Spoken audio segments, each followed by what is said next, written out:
Invasive plants often outcompete natives for space and social nutrients, crowding out native vegetation.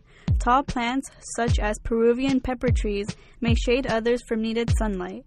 Some produce substances that inhibit the growth of other plants, and others consume large amounts of water, depleting this precious resources in dry areas. Flammable grass can result in untamed fires that can be very hazardous.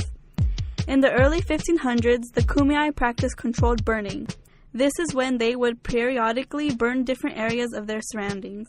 The fires burned and destroyed competing plants such as giant reed and sweet fennel, ridding the habit of parasites that attack food resources such as oak trees.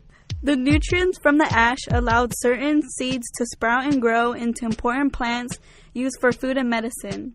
By helping native plants thrive, they are allowing animals like the yellow warbler and the brown-headed cowbird to keep their preferred home. The brown-headed cowbird is a parasitic bird that lays their eggs in the nest of a host bird, leaving the responsibility of raising their young up to other species.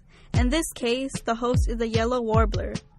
Another method the cowbird uses is to destroy or remove host eggs from its nest. The host often attacks the cowbird for protection of her own eggs and to prevent the parasitic bird from laying foreign eggs in her nest. The yellow warbler usually won't notice the difference between the eggs. If the host does discover a cowbird egg in her nest, it may toss it out, build a new nest covering up the cowbird eggs, and also her own, or may completely abandon the nest. The cowbird's eggs hatch earlier than their host eggs, grow faster, and usually get the majority of the food provided by the host because they have bigger mouths and are more aggressive, causing the host young to starve.